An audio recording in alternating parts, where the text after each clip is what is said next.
La saisonnalité de l'activité, l'utilisation des coefficients saisonniers. À quoi servent-ils? Ils permettent de mesurer la saisonnalité des ventes sur l'année, c'est-à-dire de connaître avec précision la part du chiffre d'affaires réalisé au cours d'une période donnée, qui peut être un bimestre, un semestre ou autre, par rapport au chiffre d'affaires annuel. Le mode de calcul. Comme je vous l'ai précisé dans la diapositive précédente, les coefficients saisonniers sont calculés sur une période qui peut être bimensuelle, mensuelle, trimestrielle, semestrielle ou autre. À présent, à titre d'exemple, analysons ensemble les chiffres d'affaires trimestriels qui vous sont fournis par l'entreprise Vic. Vous avez donc les chiffres d'affaires pour chaque trimestre de l'année 2006, 2007 et 2008. Donc le premier travail consiste à calculer la moyenne de chiffre d'affaires de chaque trimestre.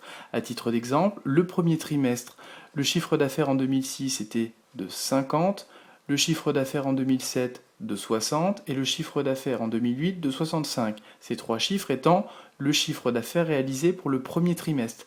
La moyenne, c'est-à-dire 50 plus 60 plus 65, divisé par 3, vous donne 58,33. Et ainsi de suite, vous faites le calcul pour chaque trimestre.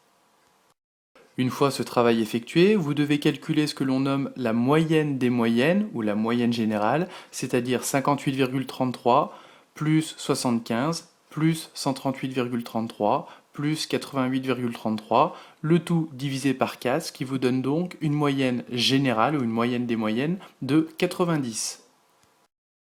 À présent, la moyenne générale ou la moyenne des moyennes que vous venez de calculer, c'est-à-dire 90, va vous être utile pour calculer les coefficients saisonniers. À titre d'exemple, le premier coefficient, c'est-à-dire le coefficient du premier trimestre qui est de 0,65, pour le calculer, il suffit de prendre la moyenne du premier trimestre, c'est-à-dire 58,33, que vous allez diviser par la moyenne des moyennes que vous venez de calculer, 90, et vous obtenez 0,65.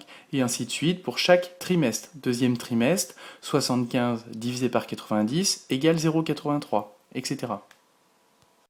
Ensuite, si vous faites le total de vos coefficients saisonniers, vous devriez constater que ce total est égal à 4. Pourquoi 4? Eh bien tout simplement, c'est qu'il y a 4 trimestres dans une année.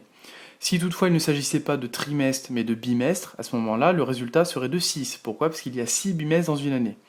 Pourquoi je vous dis ça? Tout simplement parce que le total vous permet de vérifier si vos calculs, notamment vos coefficients saisonniers, sont exacts. Alors maintenant, penchons-nous sur la signification des coefficients. Si l'entreprise ne connaissait pas de vente saisonnière, c'est-à-dire si ces ventes étaient parfaitement régulières sur l'année, sur chaque trimestre, à ce moment-là, on aurait des coefficients trimestriels égaux à 1 pour chaque trimestre. Si le coefficient saisonnier est supérieur à 1, ça signifie que l'activité du trimestre est supérieure à la moyenne. A l'inverse, si le coefficient saisonnier est inférieur à 1, ça signifie que l'activité du trimestre est inférieure à la moyenne. Dans l'exemple précédent, l'entreprise Vic, on constate que pour le troisième trimestre, le coefficient saisonnier est de 1,54. Ça signifie tout simplement que l'activité au troisième trimestre est beaucoup plus importante que sur les autres trimestres. Inversement, au premier et au deuxième trimestre, les coefficients étant de 0,65 et de 0,83, l'activité est moins importante sur ces deux premiers trimestres. À présent, voyons comment les coefficients saisonniers peuvent être utilisés. Ces coefficients saisonniers peuvent être intégrés à des prévisions des ventes afin d'appliquer la saisonnalité. Ce qu'on entend par prévision des ventes, c'est évidemment ce que vous avez vu précédemment avec la méthode de Meyer et la méthode des moindres carrés. Par exemple, si on prend l'entreprise de tout à l'heure, l'entreprise Vic, si on part du principe que son chiffre d'affaires prévisionnel pour 2009 est de 420 millions d'euros, on peut déterminer, grâce au coefficient saisonnier, le chiffre d'affaires prévisionnel de chaque trimestre. Donc pour ce faire, vous allez dans un premier temps calculer le trimestre moyen, c'est-à-dire vous allez prendre le chiffre d'affaires prévisionnel de 2009 qui est de 420 millions d'euros, que vous allez diviser par le nombre de trimestres dans une année et vous obtiendrez donc 105. A noter qu'il s'agit ici de trimestres. Si toutefois il s'agissait de bimestre, vous auriez fait 420 millions d'euros divisé par 6.